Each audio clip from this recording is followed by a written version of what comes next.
talk about financial management, it is very important in the family because it can either make or mar the family, as the case may be. And I'm talking about the relationship between a husband and a wife. My name is Mudupe Jacobs, and you're tuned in to Tea or Coffee on High Impact Television. You know, in life, you live, love, and laugh. And now this can't be possible without the family in the society. And as you know, we have always talked about building healthy family, building healthy relationship between husband and wife. But today, we would actually be looking at it from a different angle that is quite important in the society to help the economical growth of the society. I am Wuraola Popola. Welcome to Tea or Coffee. Good morning. Good morning. Good morning, darling. Good morning. You know, we're talking about financial management, and the topic for today is financial management in the family. Yes. And looking at this topic, as I said earlier, it can either make or mar the family, especially a relationship between a husband and a wife. Definitely. Because if you can't manage your finances very well in the family, you either run into debt or you have issues like there's not enough money, you know, to sustain the family. And in cases like where the man loses his job, the woman has to take on, you know, the flagship of running the family and the home. If she can't manage, you know, the family well, it might be a case of ego, where the man tends to feel like, okay, he's no longer man enough, Yes. to handle the family. So money is very powerful. It's very powerful. And for a woman that likes money, you know, there's going to be a problem because then she tends to feel, okay, this man is supposed to take care of the family and now all the responsibilities are on me. And then there is an issue. Okay, You know? and you know, don't forget, when we talk about financial management, we have to look at budgeting, we have to look at investments, we have to look at savings, even your earnings as partners. And you know, I've seen situations whereby they will tell you, a woman can tell you that, if you ask a woman, for instance, can you actually, you know, join your savings with that of your husband? You hear them say things like, there has to be a level of trust before I can do that. True. And I'm like, okay, definitely, before you get married, then you have to trust each other. I'm like, so I actually got engaged in a conversation with a woman, and then she goes like, asked her, I said, can you actually have a joint account with your husband? And then she told me, no. I'm like, why?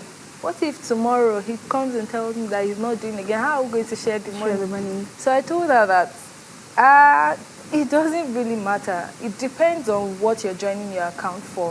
If it's for the sake of your children, definitely you can have a legal backing that would help you even when you're suspecting anything or something like that. And another thing that I find really funny is, especially when it comes to budgets. For instance, now, there's a way, even I am not married, I don't have a family yet, but then I always have a budget for every month. Okay. So I already planned my budget, and then if a friend of mine just walks to me and tells me, I'm having my wedding, you know, the Ashebi, 50K and all. I'm like, okay, that's fine. It's good for you to have 50,000 in Ashebi. I mean, it makes the wedding glamorous. Okay. But I'm sorry, it's not part of my Your budget, and yes. I can't go out of my way, even if I have the money. Probably the money is meant for something else, not because I usually tell myself, Wura, you need to understand the difference between needs and wants. Now, yes, needs, you always have to meet your needs at every point in time, because these are things you really can't do without. You need it. But then wants is just something I just want to please myself at a particular time. So I do not have to always satisfy my wants, but needs are actually very necessary. Things you should pay attention to. So I just told her, hello, it's not part of my budget. I would wear whatever I have. The major thing is that I am there. You show up for the wedding. And then we have fun. Yes. I don't have to go extra mile. But a lot of people do not understand that. True. And these are little things that cause issues in marriage. It feels like your partner is not understanding, or your partner is stingy, or your partner doesn't want to spend. But then there's something called wise budgeting. You do not spend out of what you have planned. And, you know, taking a cue from what you said, when it comes to budgeting, it's something that as a woman, as a man, you should already have as part of you before you enter even a relationship or you get Getting married. married. You know, because once you know how to budget, and budgeting doesn't also have to do with just money. Even if, in as much as we're focused on finances today, it has to also do with time. You know what you're allocating your time to. Yes. Now, when it comes to money, you've mentioned wants, you've mentioned needs. You have to know that you have to be wise when it comes to spending, because it says a lot about you. How you spend your money says a lot about you. If you just, everyone brings something to you and then you just pull You out go money, for it, yes. you know, then I feel there is a problem. There is a problem. So, as a lady, as a man, you have to know how to spend your money wisely. And then we find out that once you now get into marriage, it's easy. Yes. Especially even if your husband or your wife is not that kind of person. If you are that kind of person, you tend to set, It helps, you know, yes. it helps you guys out. And then you can easily sit down and bring out a paper and a pen and say, okay, we need this for the month. Mostly you budget for the month. You say, we need this for the month, we need this for the month. If anything comes impromptu, like you mentioned, you know, buying clothes for weddings and all, and it's not part of your budget, you know, you guys can actually sit down and talk about it. Should we go for this? Should we not go for this? So it's more of a conversation, you budget. And So you know, financial some management people- is actually very, very, very, very important, You know, especially when you now start to have children. Yes, and then like they usually say, you are a leader for your child. Yes. Now, children, it's not everything you keep telling them. There are things they pick on their own, maybe by looking at what you're doing, What you're doing. or just observing what you're doing. They pick it on their own. And you know, some people actually do not know the accurate figure of their partner's earning, what Yes. they're earning. But then, even if with that, fine, I know someone that knows, she can tell how much, but not the exact figure he is earning. And they still come together and, you know, talk about how to plan things in the house, what should be in place. A lot of people actually think the responsibility of the home and the family should be more on the man. They feel that, okay, the woman, he's supposed to take care of the home, you know, be there at the time she's needed, and then the man should stand in when it comes to spending money or investing. But then, in this century, like, women are even wising up. Women actually want to pursue their career, to have a great family, and, you know, teach children how to plan, invest, budget. I've seen children whereby you're going for vacation, they'll tell you, you have to save up from the little pocket money you get while going to school. Unless you wouldn't have fun, you wouldn't have all of the goodies you want during the vacation. You know, So things like that you need to put in the life of a child. So as you've said, it's very important, you know, talking about budgeting, investing. We've not touched investing, you know, but it's also part of it when it comes to financial management in the family. So we have been talking, and then we'll take a break because we have a guest we have to bring on the show. She is a financial management expert, and I'm sure she's going to do justice to the topic of today. So please do stay glued to tea or coffee because we will be right back.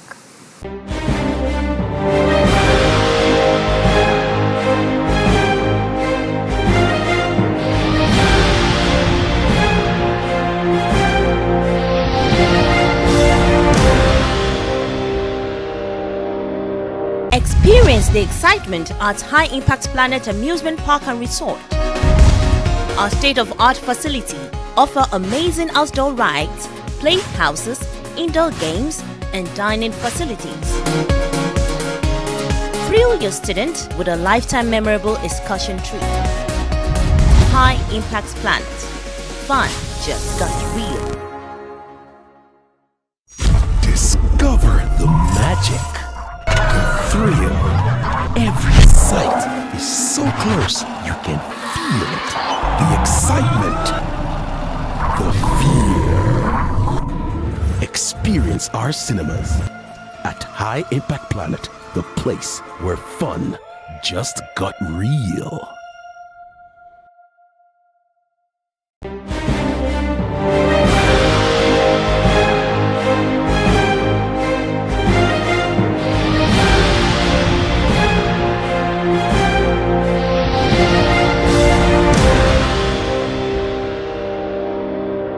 As important as breakfast is, you definitely need to take it. Yes, and that is why on tea or coffee, you either have tea or you have coffee.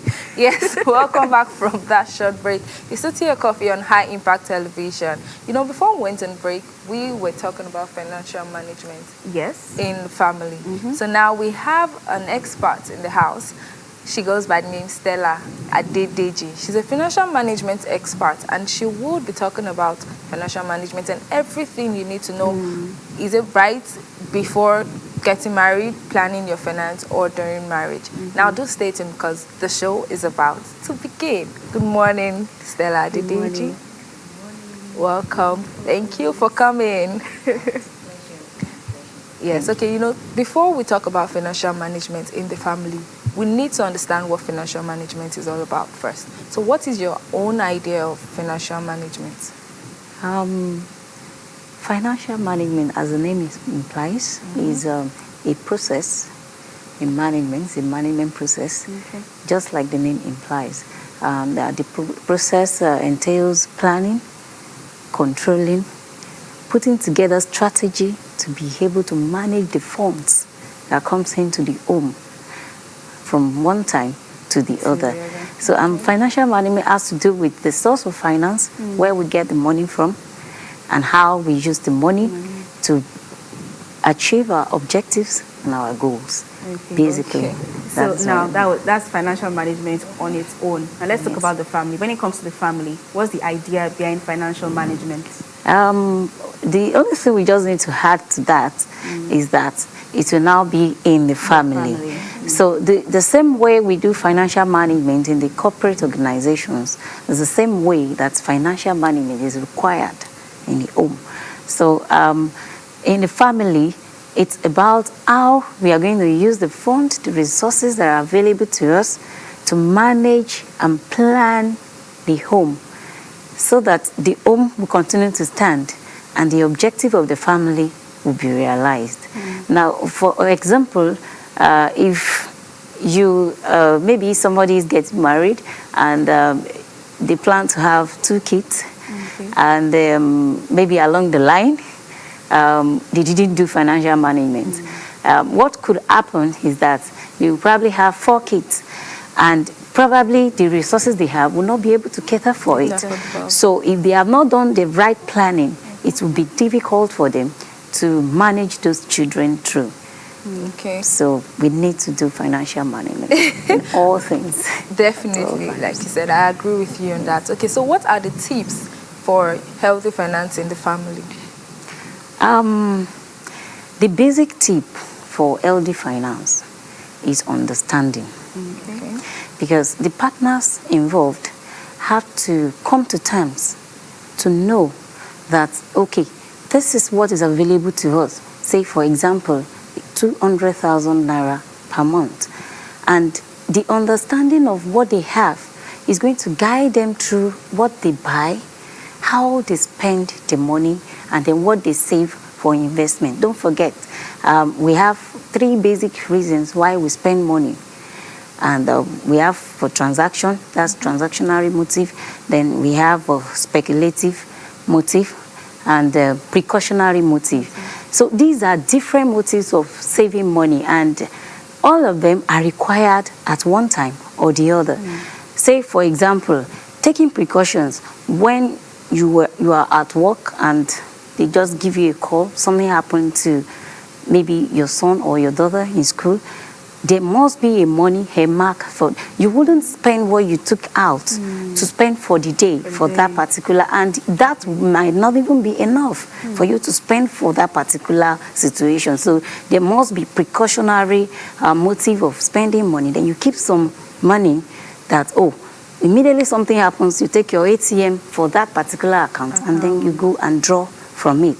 So secondly, for speculative motive, you know very well that you are going to spend some money to keep the home for the month, for example.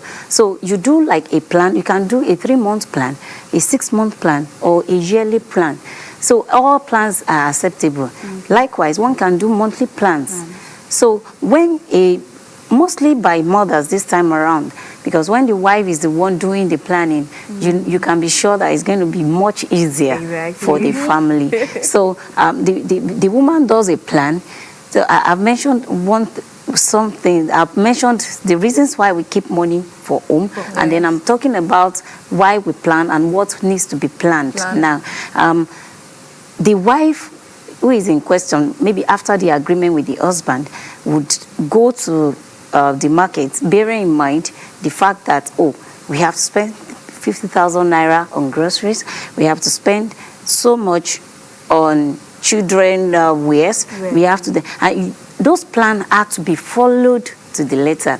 Now, some of the reasons why family finance fails is because we are not consistent. When we set goals for the family, some of the time we are not consistent with our goals and our decisions. And that is why there are lots of problems in our families. And a lot of it comes from the side of the woman. Now, the men also, they have theirs. But to a large extent, women tend to buy things on impulse, take some decisions, try to compare themselves with their friends. They want to also be known. They want to be high up. So, you know, but when a woman is the prudent one, it's going to be much easy for the family. And then things like saving money up for investments. For example, you want to build a house, you want to build a business. It's going to be very easy when a woman is leading it. So those are some of the things. Then another thing one needs to do is to prioritize. Now, priority is very important, such that it helps us to know exactly what to do at one point in time. For example, you can't just be in traffic and just buy everything. Because even your children from home, they know that if they do not mention what you should buy for them, you will not buy. Okay, mommy, when you're coming back, buy this.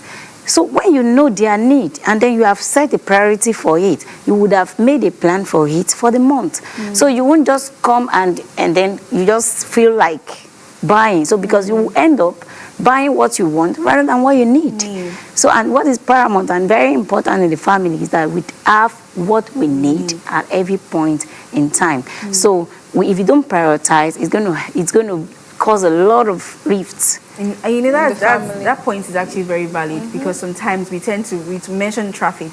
You just say, let me just buy this, let me just buy that. Not like you're hungry. Not like you're hungry. There's gala, there's this, there's and then you just you now tend to use those small change that you are using to buy. When you calculate at the end of the month, it's it's a very big amount. Then you're like, wow, so I spent all this and I didn't even budget for it. It wasn't in my budget. So that point is very valid. It actually reminds me of a friend of mine that was in traffic. Those things kept coming, biscuits and all of that. They kept coming to his face until he spent his transport fare. Wow, that's the extreme. I actually know someone who, after summing up what has been spent so far in that line, buy this, buy that, buy this, buy that, she later decided that all those 100 naira, 50 naira, 150 is going to be put together in a savings. So what she does is every day a percentage of that money is taken from her account automatically. So that helps her to be able to caution herself. So even in weight watching, in everything, if we don't caution ourselves in things we buy and things we put into our mouth, it will be difficult for us to achieve our aim. So there's a difference between how finances were managed in the home back in the days and how they are being managed now. So when we look at the 21st century, how you look at a family, how will you be able to tell when a family is financially stable? In the 21st century, we have more needs, because back in the days, when they are farming, you have other things to support the home. The mother doesn't really have to work, and not like now, that now mothers want to work, the fathers works, and then you find a family yearning for more.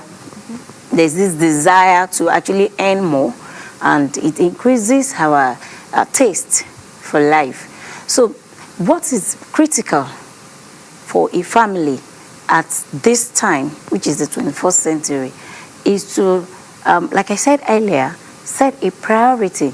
Now, what do we want? What do we need? Now, when a family sits down and say, oh, our goal is to actually live in America, but right now we cannot afford to do that. So everything they do will be geared towards making some money, having some fun, to be able to achieve their goals. So if a family sets an objective, what informs the actualization of that objective is their habits, their way of life, what they use, then their resources. Their resources is very important. If you have the capacity to do more than one jobs, if it's allowed, you do it. Those were not available in those days. Right now, you see people venturing into one business or the other at the same time working for an organization, and one does not affect the other. So in a broad spectrum, it's actually creating more room for revenue into the home, because when there are resources, then there will be lots to plan with, especially to plan with in the line of investment, because that's the only thing that will keep money coming. That's the only thing that will keep money coming. If not, everybody will just spend money, and then there will not be foresight. So at one point in time, the family can be broke. Let me streamline my question. I think she didn't get the point. I'm trying to ask the characteristics of a financially stable family. Okay. Yes. If I look at Rura's family now, I say, okay, I'm seeing this, I'm seeing this, I'm seeing that. They are financially stable. Okay. Yes. Now, these are the characteristics of a financially stable home. First of all, is that the children, the way they grow, you will see them growing not the same way. They will grow appropriately, because they have the right feeding style. Nothing is changing as far as feeding is concerned. No matter what happens in the home, the mother is able to plan and make them stable as far as their diet is concerned. And then you see them, they are not changing from one apartment to the other from time to time. One is not changing from a duplex to probably a bungalow or something. Then you see them growing. They are probably growing from probably a bungalow to their owned duplex. So you see them buying cars, making waves, doing things that are trendy. That is a very good sign that a family is financially stable. But it is not limited to that, because if they continue to do all of those and they are not keeping aside funds that will help them to foresee into the future, to plan for the future, at one point in time, the family might be broke. So that's why I said it's important that the investment part is taken care of, so that at a point, even the father, the mother may decide not to work for anyone anymore, because by now there's a family business, somebody is catering for something, money is streaming in from 2-3 sources, and then the family continues to be stable.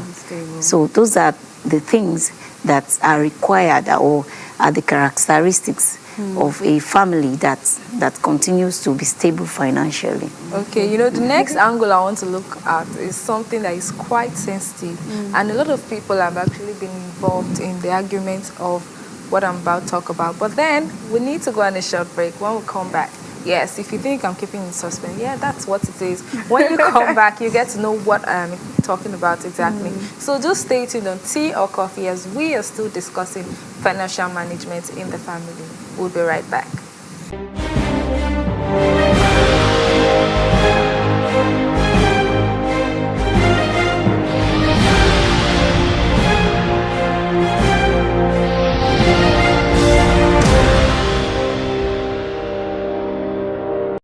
Walking into comfort in a safe environment is every family's dream. At High Impact Planet Resort, our fully furnished service apartment is a home away from home. Amazing views right in your luxurious world. Work out to keep fit for an amazing body at the gym. Get affordable groceries and personal care items at the supermarket. Feel relaxed and beautify yourself at the fully equipped spa. High Impact Planet. Fun just got real.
Welcome back. It's still Tea or Coffee on High Impact Television.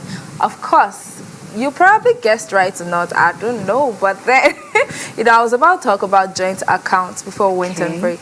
Okay. I'm sure you must have heard a lot of people talk about having joint account with your partner. Is it right before marriage? Even in marriage, is it right? Yes. Some people still do not trust their partners. Even in marriage. Yes, even in marriage and having joint accounts. So, do you think joint account is actually healthy for a stable financial family? Yes, I agree. I strongly agree that it's one of the ways to actually keep the family finance stable. But to a large extent, a lot of things are needed to be able to manage a joint account. One of which is trust, and it's very, very important. We have had instances where a partner goes away with every fund in the account.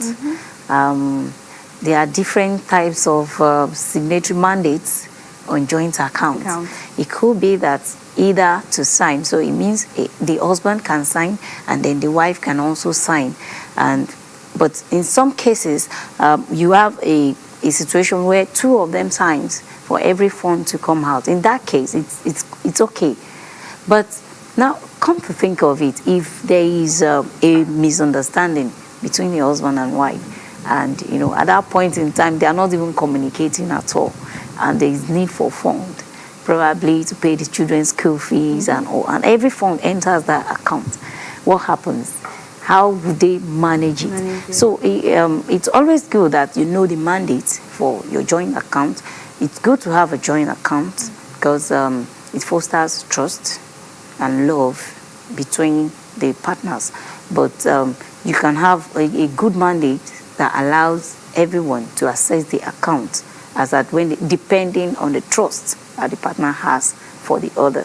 Because in the home, one of the other things that women are careful for, that are afraid of, especially when it comes to joint account, is the issue or situation whereby the man is probably infidel, maybe is not truthful to the wife in the place of their marriage, their vows, and so the man can just come and cut away money and begin to go to different hotels, pay bills, different bills that are not necessary for the home. So what is always required is that if the man is also trustworthy and the woman is trustworthy, it's far, far beautiful because it helps to put the finance together and plan from the same pot.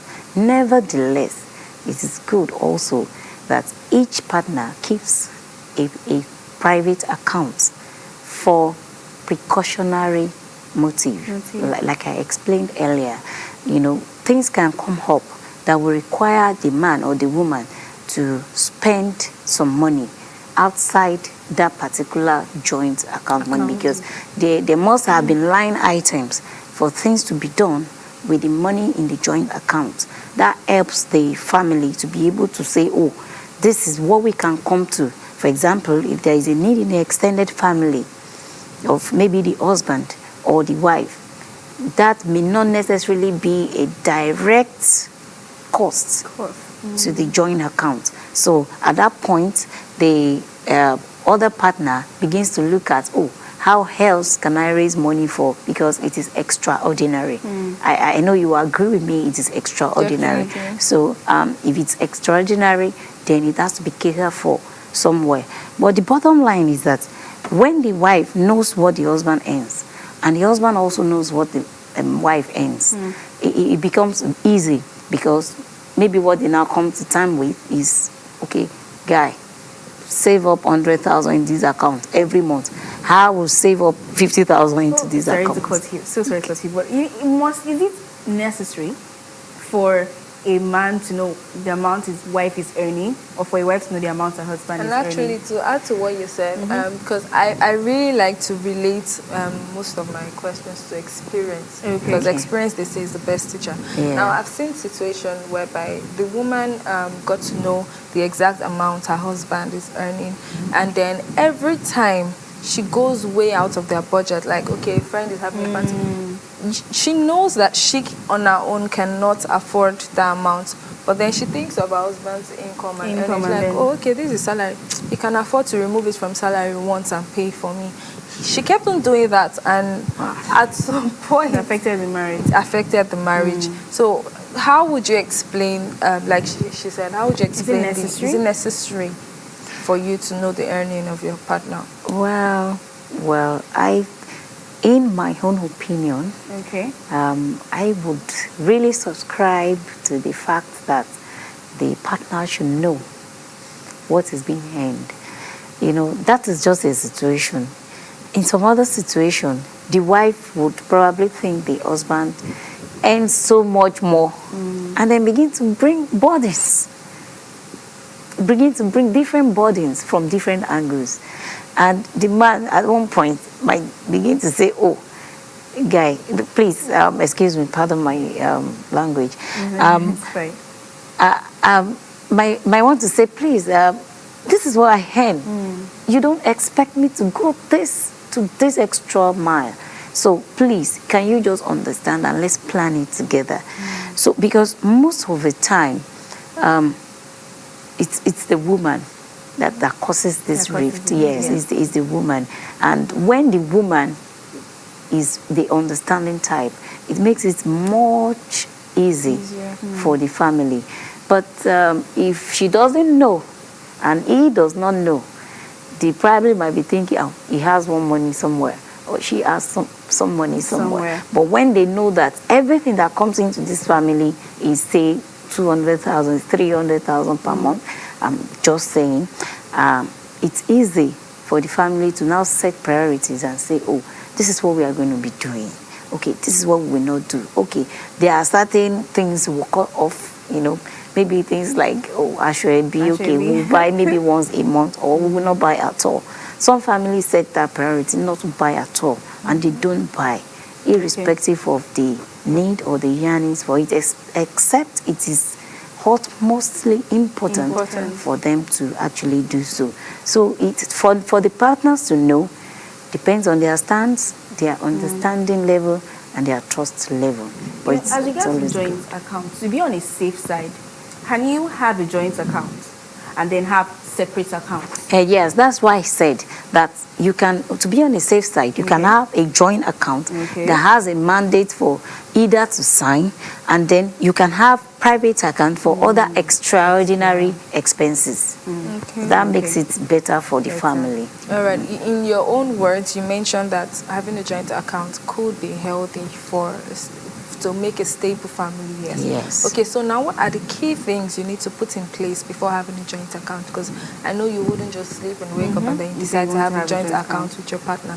the necessary things you have to put in place, the necessary things you need to look out for before deciding to have a joint account. So what are those things? Okay, basically what you look out for, number one, is the need of the family. Okay. Now, the need of the family drives the intention to save some money up to meet those needs. So when there is an objective in the family, every family must set an objective. Every family must have a vision, a mission statement. What drives them? What helps them to achieve their goals? Then every family also must have a core value. Oh, these are what we do in this family. These are what we do not do. So everybody knows the rule. So when everybody knows the rule, it makes it far easy for the family to come together and say, okay, now since we all know the rules, let's come together, put our pennies in one pot. Then we can plan from the pot. So the need, then the planning, very important. It is not just that we will keep money there and then we go there and take money. No.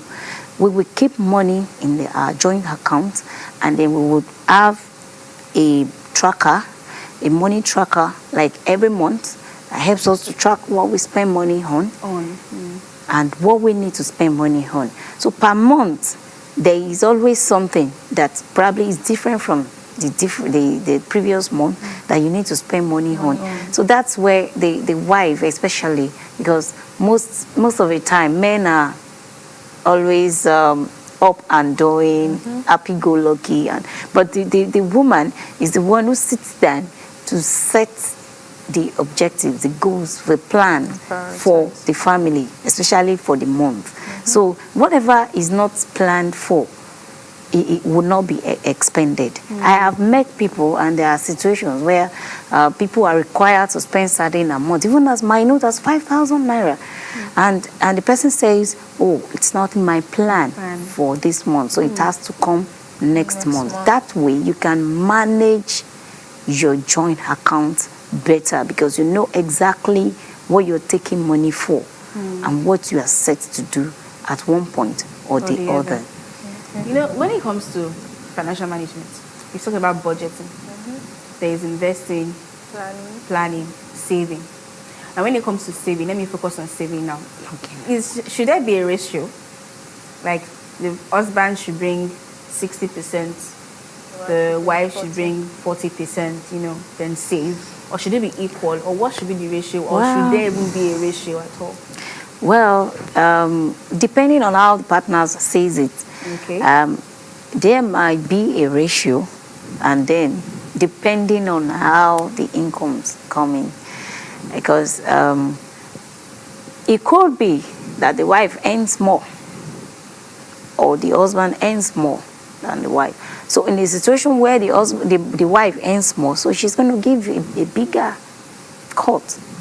So let's say probably if she's saving up 60% every month of her income, the husband could be saving up 40%, depending on the understanding that is. Because, you know, we said we also need to keep some money for others extraordinary expenses. So a man must be a man at all times. So a man must always be funded, because there is always a need. Yes, there is always a need. When you go out, everybody expects a man. You know someone, you are in a cab together, everybody expects a man to pay.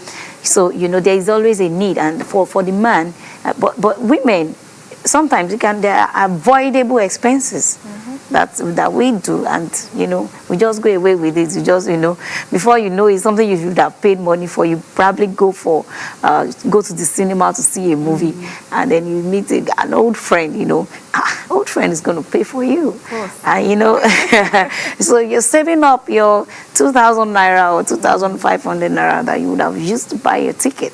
So, and that's a long way adding to whatever you should have for that period of time. So I believe there should be a ratio, but I think it is according to how much each partner earns every and the month. understanding they have. Yes, and the understanding, joint understanding. All right, in this present time, everyone or most people are actually getting educated and knowing more than recent times. In fact, technology has even helped, to reach out to people and give information. So a lot of people know that you need to budget for your children, even when you don't have children yet. You still save up and invest Put them in your plan. ahead and put them in your plan ahead. Ahead before they come. Yes. Okay. So now, that's for your children. Now, what is your take or what is your stand for people who give out to extended family members? Yeah, I've said it earlier. There are times whereby you would have your budget and all, and then family member comes with their they're going needs. through a challenging situation, and then they need you to help out. It's not everyone that would understand that you have budgets and you cannot go beyond your budget. So now, what is your take? What is your stand? In going out of your budget to give to family members. Okay. Like I explained earlier, we will have a plan for the month that everybody will work with, and that would be in our joint account if there is, and if not, as agreed between the partners. There is usually a private account, like we explained earlier. There is usually a private account that helps you to take care of such a need. Like we explained the ratio, like 60 to 40, 50 to 50, 70 to 30. So the other one that you retained could go for all other things. Then you must also make your family members come to terms to understand with you how your family finance runs. Now, that will not work when there is an emergency. But when there is an emergency, what you do is go back to that's your own private, because now you would have studied your partner to know what the partner really wants and what he does not or she doesn't want. So by the time you are now coming to say, oh, mama or my brother or my sister or people, in-laws are coming, it may not be sweet to the other partner's hearing. So what you do at that point is to go back to your buffer. You would have something somewhere where you can pick up and say, oh, even though you asked for 100,000, I may not be able to give you up to 100. I have 50,000. You have met a need.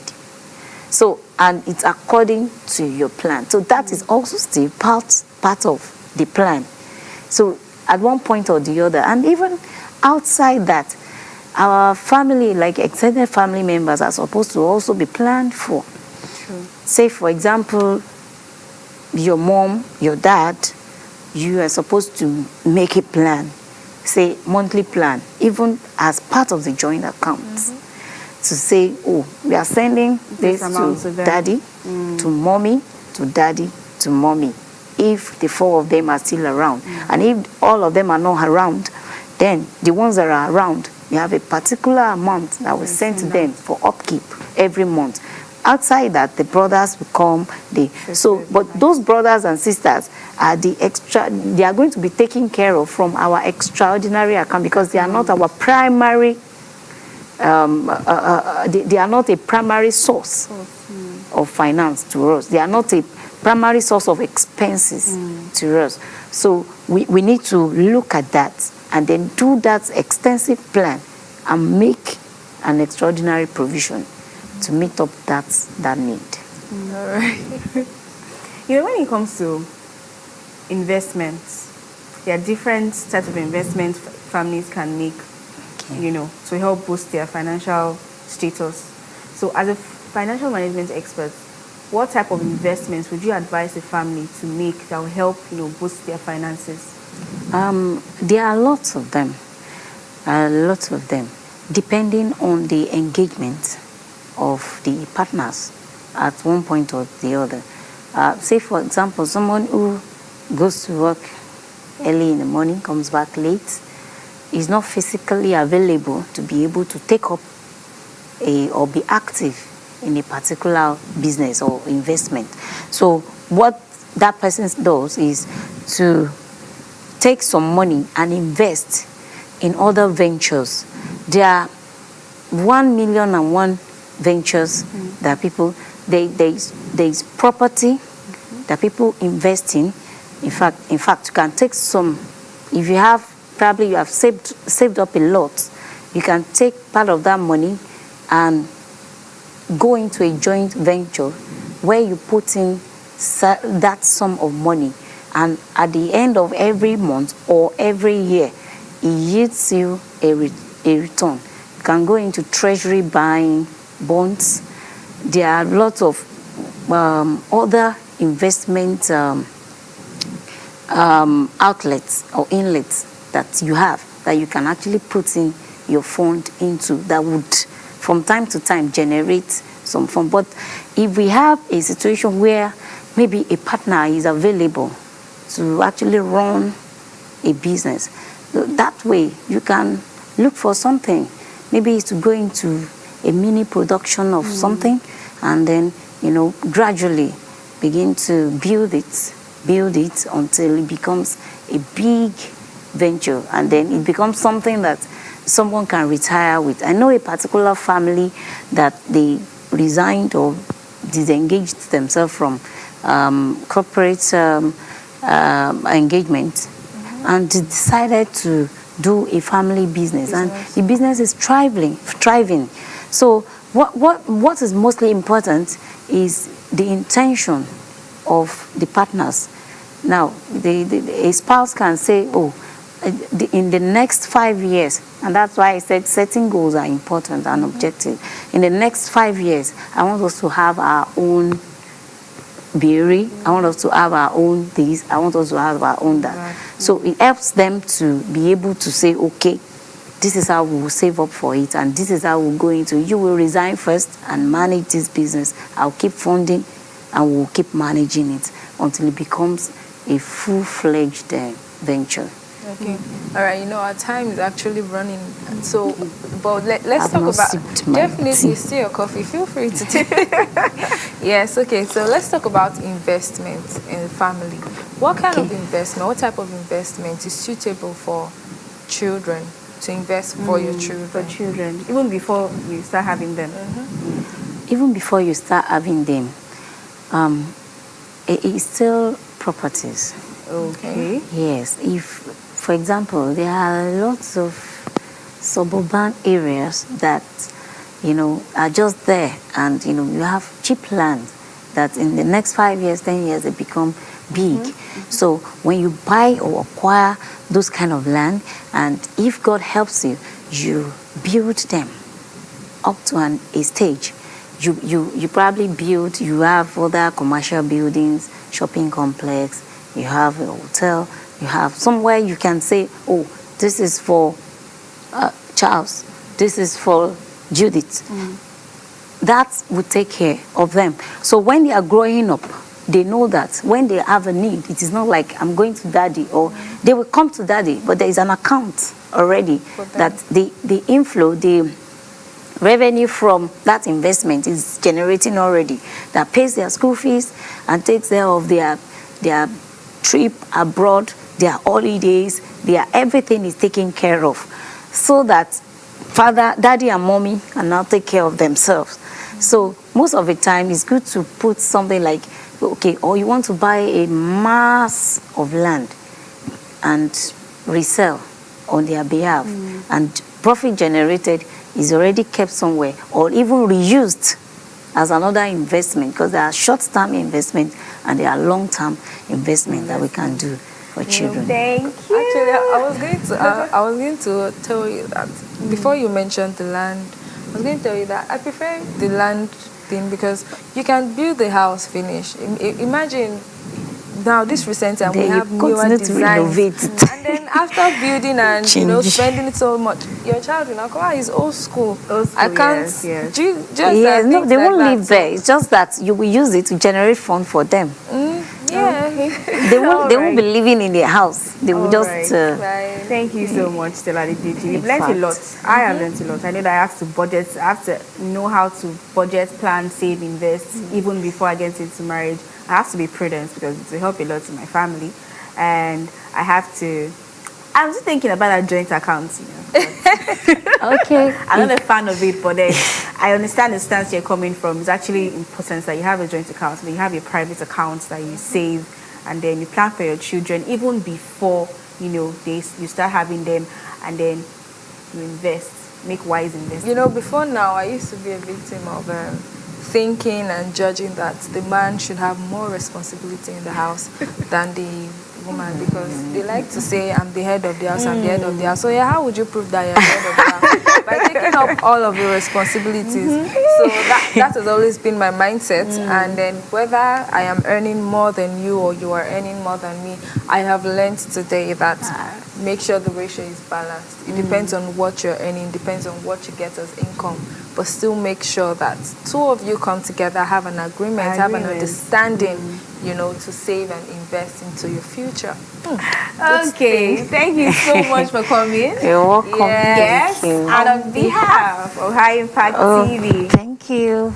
Wow. Thank you. This is lovely. Thank you so On behalf of High much. Impact TV, we want to say thank you so much coming. for coming to the show today. You've It's a pleasure. impacted us. You've secured the future, because that's what we do on High Impact TV. And people have learned and they know how to make wise investments and make good financial investment when it comes to family. So thank you so much once again for coming. It's a pleasure. It's a pleasure. Anytime, call me. I'm going to be around. Oh, thank you. Okay, our time is fast spent, and it's at this point that we need to go and wrap up the show. Yes, it's still Tea or Coffee on High Impact Television. Remember that we educate, we inform, and we also secure the future, like Modupe likely said. And do not forget the first full HD TV station in Nigeria. More reason why you should stay glued, because we have a lot of goodies right for you today. Now, Tea or Coffee is over. Midday Special is coming up, and you don't want to miss out on today's episode. It's Throwback Thursday. I'm sure Daniel and Endurance would have a lot to talk about today. Yes, we have to go. My name is Wara Olapukwala. And my name is Modupe Jacobs. Thanks for watching. Enjoy the rest of your day. Bye.